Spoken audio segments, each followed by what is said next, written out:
किरण बाबाजी वाळू, तालुका अध्यक्ष भाजपा आंबेगाव पूर्व मंडल। या ठिकाणी प्रथमतः सर्वांना या ठिकाणी दिवाळीच्या खूप खूप शुभेच्छा। या ठिकाणी आता येणाऱ्या निवडणुकीच्या निमित्तानं गाव भेट दौऱ्याच्या निमित्तानं या ठिकाणी पारगाव या ठिकाणी आले असता प्रमुख कार्यकर्त्यांच्या ठिकाणी भेटी घेण्याचं काम चालू आहे। या ठिकाणी आगामी निवडणूक ही होऊ घातलेली निवडणूक ही भारतीय जनता पार्टी या ठिकाणी निवडणूक लढवणार आहे। या ठिकाणी काही ठिकाणी मैत्रीपूर्ण लढती देखील होणार आहेत, काही ठिकाणी युती देखील होणार आहे। परंतु हे असं करत असताना गाव भेट दौरा या ठिकाणी आम्ही चालू केलेला आहे।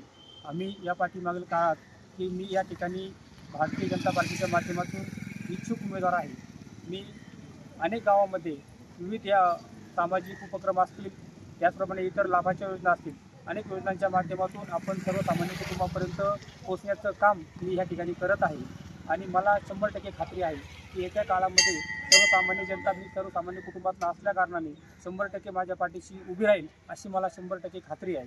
आपण जर पाहता की हा पारगाव तारकरवाडी जिल्हा परिषद गट आहे, त्या गटामध्ये मला जिल्हा परिषदेची संधी मिळावी यासाठी मी 100% प्रयत्नशील आहे। आणि मी तर निवडणूक या ठिकाणी लढवणार आहे। निवडणूक लढवत असताना मी अनेक ठिकाणी विकास कामे देखील आपल्या भारतीय जनता पार्टीच्या माध्यमातून या ठिकाणी केलेली आहे। त्याचप्रमाणे या ठिकाणी पुण्याला झालेल्या मीटिंगमध्ये आमचे राज्याचे मुख्यमंत्री आदरणीय देवेंद्र फडणवीस साहेब यांनी आम्हाला या ठिकाणी सांगितलेलं आहे की तुम्हाला स्थानिक पातळीवरती ज्या ठिकाणी युती शक्य असेल त्या ठिकाणी युती करा, ज्या ठिकाणी युती शक्य नसेल त्या ठिकाणी तुम्ही मैत्रीपूर्ण लढत करा, असं देखील आम्हाला त्या ठिकाणी सूचना देखील आलेल्या आहेत। आणि या ठिकाणी गाव भेट दौरा चांगल्या पद्धतीने या ठिकाणी चालू आहे। प्रत्येक ठिकाणी आम्ही भारतीय जनता पार्टीच्या माध्यमातून आम्ही त्या ठिकाणी प्रयत्न करत आहे। वरिष्ठ या ठिकाणी वरिष्ठ देखील त्या ठिकाणी निर्णय देखील घेणार आहे। वरिष्ठाचा निर्णय त्या ठिकाणी अंतिम हा असणार नक्कीच असणार आहे। परंतु माझी तीव्र इच्छा पाहता पक्ष मला 100% न्याय देईल असं या ठिकाणी मला नक्कीच वाटते। धन्यवाद।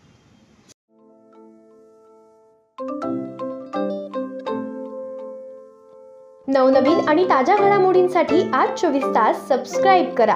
त्याचबरोबर बेल आयकॉनवर क्लिक करा आणि मिळवा आमच्या बातम्यांच्या नोटिफिकेशन्स। तसेच आज 24 तासची प्रत्येक बातमी आपल्याला कशी वाटली हे कळवा, लाईक करून, कमेंट करून आणि आमच्या बातम्या शेअर सुद्धा करा।